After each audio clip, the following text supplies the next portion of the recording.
परमात्मा की चाह में अपने संकट निवारण के लिए पर्वत पर्वत घूमा फिरा, कहीं भगवान मिल जावे। और ऐसे संत मिल गए जहां मेरे वो भगवान जो काम करता है और वो काम वहां हो गए हमारे। तो कहते राम जैसे संत मिला जिन सारे सब काम। तो पुण्यात्मा यहां आपको वो सुख होंगे आप सोच नहीं सकते, क्योंकि हम भगवान इतनी तो समझते हैं कि भगवान हमें सर्व सुख दे सकता है, लेकिन वो हो कहीं से नहीं रहे थे। अब आपको यहां से वो सुख होंगे जो आप सोच नहीं सकते कि ऐसा क्या भगवान वर्तमान में भी कर रहा है। तो ऐसे संत मिले तो हमें वो सुख हुए। परमात्मा जैसे ही संत मिले जो परमात्मा सुख देता है, तो आपको इस दास के माध्यम से कबीर भगवान परमेश्वर जी आपको वो सुख देंगे जो भगवान दिया करता है, क्योंकि वो पूर्ण परमात्मा है। जो ऐसे व्यक्ति हैं जो इस तत्व ज्ञान से परिचित नहीं है, वो क्या कहते हैं, क्या सोचते हैं कि भी तुम जाते हो, महीने में 2 बार जाते हो, महीने में 1 बार जाते हो, किराया भी लगता है, काम भी आपका, कार्य भी आप छोड़कर जाते हो, तुम क्यों अपना नुकसान कर रहे हो।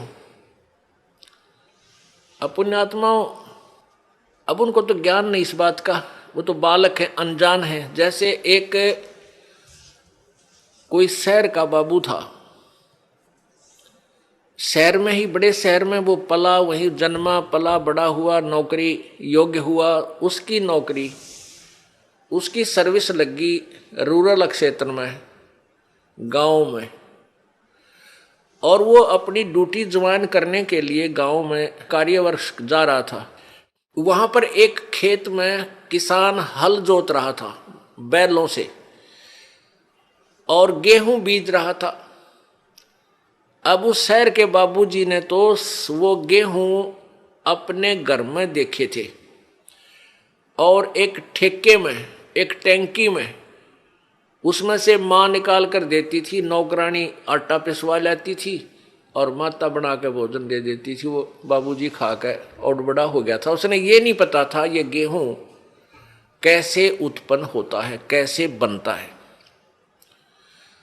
और जैसा भी अपना व्यवहारिक ज्ञान उसको था कि भी गेहूं की बड़ा अभाव है अपने भारत में और इसको बर्बाद नहीं करना चाहिए, बड़े संभाल के रखना चाहिए, क्योंकि वैसे माता पिता भी कहते हैं भाई अन्न को बर्बाद नहीं करना चाहिए, बड़ा ये जीवन दाता है। तो वो भी भावना उसमें थी।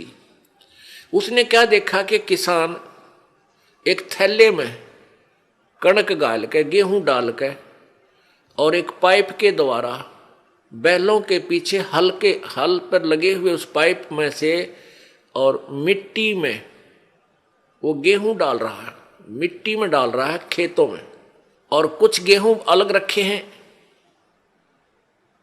जिनको दूसरी ट्रेन में वो उठाएगा। तो उसने देखा कि भाई ये आदमी के क्या मिट्टी में क्या डाल रहा है। उसने देखा गेहूं रखे हैं, ये गेहूं ही बीज रहा है। तो उस किसान से कि मुट्ठी से भी उसने देखा गेहूं डालता, उसको पक्का हो गया कि ये आदमी मूर्ख है जो ऐसी बढ़िया वस्तु, खाने की वस्तु, अन्न, गेहूं को और मिट्टी में डालने लग रहा, अच्छा पागल। अब उसको उस बाबूजी ने कहा उस गेहूं बीजने वाले हाली से, किसान से, कि भैया एक बार रोकना।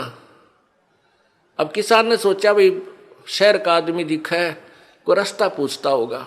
उसने बैल खड़े कर लिए, रोक दिया हाल। हाँ बाबूजी बताओ क्या काम है। तो बाबूजी ने बोला, अरे तू मूर्ख है क्या।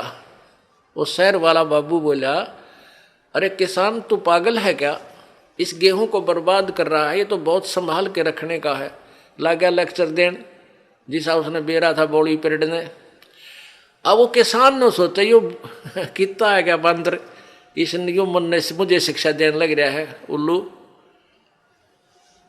वो समझ गया कि इन्हें बोतलू है, कह लेने दे इसने सारी। वो जब सब अपनी शिक्षा दे चुका, जब पहले उसकी मूर्खता उसको पता लग गया कि भाई इसने पता ही नहीं होगा इस प्रोसीजर का, तब उस किसान ने उसको समझाया कि भगत जी बात सुन, मैं गेहूं को बर्बाद नहीं कर रहा, ये बर्बाद जो मैं करता हुआ नजर आ रहा हूं, ये मुझे आबाद करेगा ये गेहूं। देख 1 एकड़ में 40 किलो डालूंगा, 40 किलोग्राम, और एक ट्रैक्टर की ट्राली भर के ले जाऊंगा, इतना इसमें धन होगा मुझे। यानी 40 किलो डालूंगा एक मन, तो मुझे 60-65 मन गेहूं यहां से मिलेंगे। अब वो बता रहा था लेकिन उसको समझ में पल्ला नहीं पड़ रहा। बाबू जी के अब मैं कैसे मानूं भाई, अच्छा मूर्ख है, मिट्टी में बर्बाद कर रहा है, और कहता गेहूं 65 मन होंगे एक मन के। किसान ने कहा कि आप 4-5 महीने के बाद आना, अप्रैल में, और फिर दिखाऊंगा तुझे, ये मैं बर्बाद कर रहा हूं, यही मुझे आबाद करेंगे। अब वो चला गया, वो फिर आया इसी प्रकार अप्रैल के महीने में। उसने देखा, किसान ने उसको दिखाया कि एक कनक का दाना डाला था और कम से कम 10-12 ये गुच्छा बन गया, देख नीचे से, और प्रत्येक पौधे के ऊपर एक एक बाली आई है, एक बाली में 30-40 दाने हैं। उसने ऐसे करके वो दिखा, देख बाबूजी। तब उसकी चौंध टूटी, भाई आप ठीक कह रहे थे। तो पुण्यात्माओं, जो आज आप दान कर रहे हो, किसी प्रकार यहां भगवान के दरबार में आने का आपका किराया तक भी आपके पुण्य में लिखा जाएगा। और जो अनजान है वो तो ऐसा समझ लो जिसने कभी देखा ना हो गेहूं उत्पन्न कैसे होते हैं, उस 4 मन गेहूं को ही चिपटा बैठा रहा, उसी को सुरक्षित रखे, आगे कहां से मिलेंगे उसको। तो आप जो पुण्य कर रहे हो, ये दान कर रहे हो, यही आपको आबाद करेगा।